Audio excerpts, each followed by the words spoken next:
ସେଦିନ ମୁଁ ମାଛ ଭାକୁର ମାଛକୁ ଭଲ ଭାବରେ ଫ୍ରାଏ କରିଦେଇଥିଲି। ତାପରେ ତାକୁ କ'ଣ କରିବି ବୋଲି ଭାବିକି ଦେଖିଲି ସୁଜନା ଧାନଟା ଆଳୁ ବିଲାତି ଦେଇକି ତାକୁ ଝୋଳ ଭଲ ଭାବରେ କରିବି। ତଣ୍ଟି ଟିକେ କଳା ଖରାପ ଅଛି ବସିଯାଇଛି। ତା ପାଇଁ ମୁଁ ମସଲା ପ୍ରସ୍ତୁତ କଲି। ପ୍ରଥମେ ତେଲ ଦେଲି, ତେଲରେ ଜିରା ଟିକେ ପକାଇଲି, ତାପରେ ପିଆଜ ଦେଲି। ପିଆଜ ଦେଇ ସାରିଲା ପିଆଜକୁ ଭଲ ଭାବରେ ଭାଜି ସାରିବା ପରେ ପୁରା ବ୍ରାଉନ୍ କଲର୍ ହେବା ପର୍ଯ୍ୟନ୍ତ ତାକୁ ଭଲ ଭାବରେ ଭାଜିଲି। କିଛି ସମୟ ଛାଡ଼ିଦେଲି, ଦେଖିଲି ପିଆଜ ଭଲ ଭାବରେ ବ୍ରାଉନ୍ କଲର୍ ହେଇଯାଇଛି। ସେଥିରେ ଅଦା ରସୁଣ ପେଷ୍ଟ ଦେଇଦେଲି। ଅଦା ରସୁଣ ପେଷ୍ଟକୁ ଭଲ ଭାବରେ କଷିକି ଦେଖୁନୁ କେମିତି ଅଦା ରସୁଣ ପେଷ୍ଟ କଷୁଛି।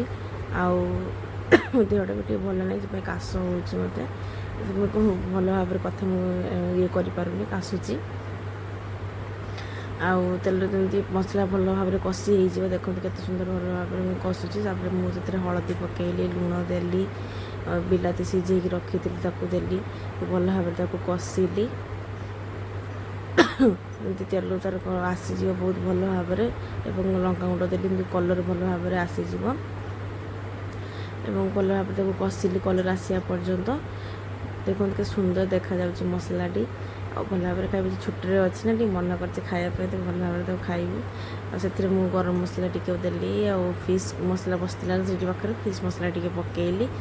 ଆଉ ଫିସ୍ ମସଲା ଦେଲେ ତରକାରୀ ବହୁତ ଭଲ ଲାଗେ, କାରଣ ଦେଖିବେ ଘଣ୍ଟ କିଛି କଲେ ଫିସ୍ ମସଲା ସେଥିରେ ଦେଲେ ତରକାରୀ ବହୁତ ସୁନ୍ଦର ଲାଗିଥାଏ। ଭଲ ଭାବରେ କଷି କୁଷା ଦେଇକି ଆଉ ଦେଖିଲି ଗ୍ୟାସ୍ର ଫ୍ଲେମ୍ କେତେ ଅଛି ତାକୁ ଦେଖୁଥିଲି, ଏବଂ ଗ୍ୟାସ୍ର ଫ୍ଲେମ୍ଟାକୁ କମ୍ କଲି, କାରଣ ତଳେ ଲାଗି ଯାଉଥିଲା ନା। ଆଉ ସେଥିପାଇଁ ଗ୍ୟାସ୍ର ଫ୍ଲେମ୍ଟାକୁ କମ୍ କଲି। ସମସ୍ତେ ଆସିବା ଟାଇମ୍ ବି ହେଇଯାଉଥାଏ, ଏପଟେ ଲଞ୍ଚ ବ୍ରେକ୍ରେ ସମସ୍ତେ ଖାଇବା ପାଇଁ ଆସିବେ। ମୋର ଆଜି ଛୁଟି ଥିଲା, ଆଉ କାହାର ଛୁଟି ବି ନଥିଲା, ତେଣୁ ମୁଁ ଛୁଆକୁ ଧରିକି ଏକା କାମ କରୁଥିଲି। ଆଉ ଏକା କାମ କରୁଥିଲି। ଆସିକି ଫୋନ୍ କରିସାରିଲେଣି, ଖାଇବା ପାଇଁ ଆସୁଛନ୍ତି ବି ରାସ୍ତାରେ, ତ ସେଥିପାଇଁ ମୁଁ ଯେତେ ଶୀଘ୍ର ହେବ ସେତେ ଶୀଘ୍ର ମୁଁ କରିଦେଉଥିଲି ଆଉ କରି ପକାଉଥିଲି। ଏବଂ ମସଲା ଭଲ ଭାବରେ ହେଇଯିବାରୁ ସେଥିରେ ମୁଁ ଯାହାକୁ ସବୁ ସିଝେଇକି ରଖିଥିଲି, ସୁଜନା ଧାନ ଆଳୁ ସବୁ ସିଝେଇକି ରଖିଥିଲି, ତାକୁ ଦେଇକି ଭଲ ଭାବରେ କିଛି ସମୟ ଫୁଟ ଆସିଲା ପର୍ଯ୍ୟନ୍ତ ଛାଡ଼ିବି। ଆଉ ଟିକେ ପାଣି ସେଥିରେ ମଧ୍ୟ ମୁଁ ଆଡ଼୍ କରିବି ପରେ, ଆଉ ଛାଡ଼ିବି। ତାପରେ ସେଠି ଟିକେ ଫୁଟ ଆସିଗଲେ ସେଥିରେ ମୁଁ ମାଛ ଦେଇଦେବି। ତରକାରୀ କିନ୍ତୁ ବହୁତ ଭଲ ଭାବରେ ଭଲ ବି ଲାଗୁଥିଲା, ଆଉ ବହୁତ ଭଲ ହେଇଥିଲା। ଦେଖନ୍ତୁ ଫୁଟ ଟିକେ ଆସିଲା ବେଳକୁ ମାଛ ଦେଇଦେଲି, ମାଛ ପକାଇଦେଲି, ଫୁଟିବ, ସେ ତରକାରୀ ଫୁଟିବ।